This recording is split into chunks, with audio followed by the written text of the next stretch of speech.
Hey guys, today I'm going to check out the Friedman BEOD pedal.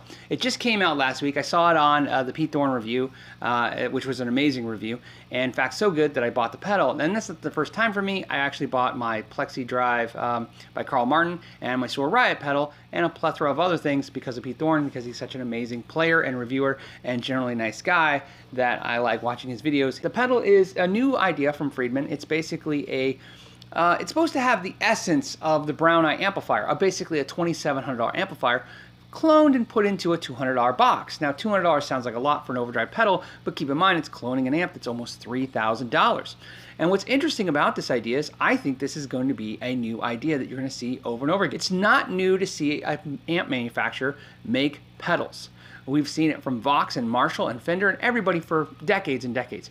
But what I think the new thing will be is kind of like the 5150 pedal, the idea to clone a large, expensive amplifier into a pedal format to give musicians an economical choice. In other words, the ability to own an amplifier that is just out of most of our price range. And let's be honest, a 100-watt $3,000 100-watt amp is not going to be very useful for a lot of players. Small gigs, medium gigs, and bedrooms are just not applicable for 100-watt heads in most cases. So this is a new interesting idea. So let's check this out because I am really curious because this is something I'm interested in personally. I like the idea that I could own, one day a Fender Twin pedal, a Fender Bassman pedal, a Marshall JCM 800 pedal, right? Pedals that are built by those companies. So today I'm going to play through this 68 Deluxe Reverb. And what I'm going to do is run this and show it against the AVH 5150 pedal because of the fact that I think that these are two competing pedals for $200 and they sound rather close and they sound very much like their amplifier equivalents. I'm going to run the pedal straight up. So let's talk about the Friedman real fast just so you know the control layout. It's super easy. It's bass, treble, and presence. Presence is just a higher frequency treble, and then we're going to have basically a volume, a gain, and a tightness, and the tightness controls how flubby the bass response gets. There's an internal control inside that actually lets you adjust the gain and how far the gain goes. Now first what I want to do is try the Brown Eye.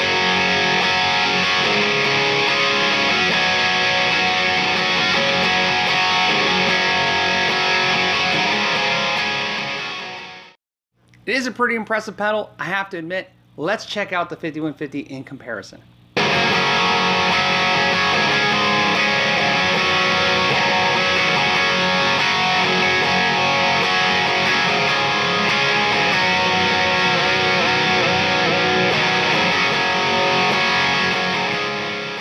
So let's do the lead tones. We'll let the 5150 lead this time and go first, and we'll check out how they compare when you're just playing single notes and lead passages.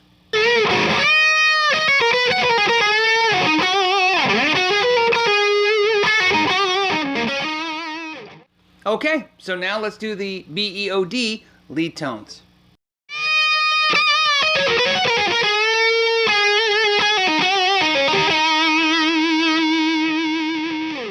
Now both these pedals are capable of a plethora of sounds, and so there's no end to what you can achieve with either pedal. I found neither pedal limiting in any way. In fact, it's really tough. I would really hate to be at a store A-Bing these trying to figure out which one to buy.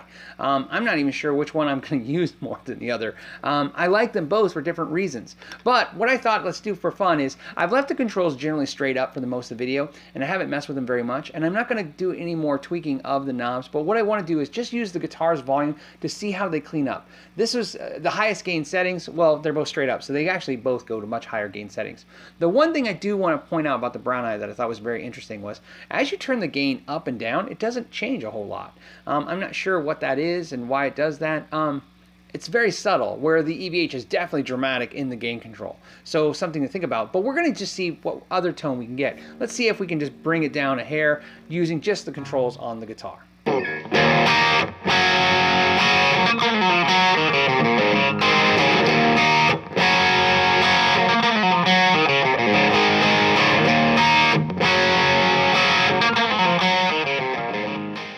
5150 sounded pretty good to me. Let's try the Brown Eye and see how it compares.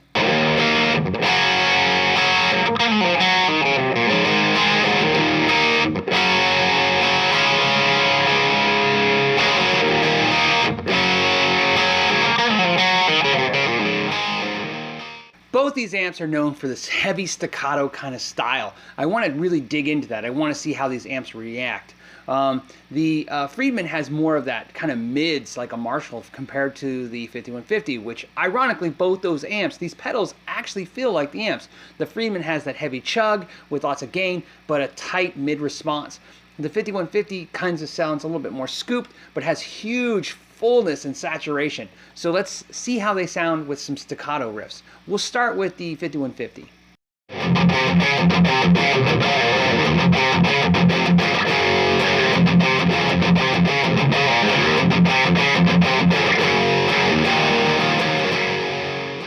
Very tight, very focused. Let's try the Brown Eye.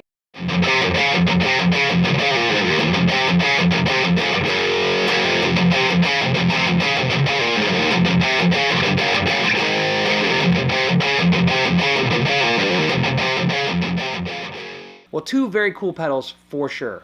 I thought the EVH had a slight competitive edge on feature sets because it has the built-in noise gate. A feature that if I was at a gig, I would really feel that it would be a nice plus to have. The ability to make the amp be quieter or not.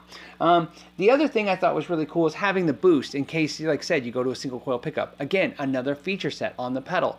Now the Friedman though, overall, if I'm going to pick a winner, for me personally, I'm not gonna, and I can't really say there's a winner because I like both and I'm going to keep both, but the Friedman, maybe just a hair better. Maybe it was just a little clearer. Maybe it was just a little fuller. I'm not really sure what I was really hearing. But to be honest with you, when comparing the Friedman to the EVH amp, I kind of like the Friedman just a hair more than the EVH amp as well. So I'm not surprised I like the pedal just a hair more as well either. But like I said, if you had the 5150 pedal, the reason I want to do this review is I don't think there's a need to go get the Brown Eye. If you haven't bought one, either one of these, you may want to try both. Like I said, both were very good. And you can see how they both cleaned up. They're both very compatible pedals in what they do. Both the same price, so it's really just a hard fight. And like I said, rightly so, because they're definitely quality. Well, as always, guys, I thank you guys for spending some time with me today. Thank you guys for buying shirts and sending me in the pictures for the intros and outros of the videos. I really appreciate that. If you're interested in doing that yourself, you just hit the link down below, buy yourself a t-shirt, take a cool picture, and send it to me, and I'll make sure it goes in the front and the end of the videos. I really enjoy doing this, and I hope you guys enjoy it too. And as always... Oh, and know your gear.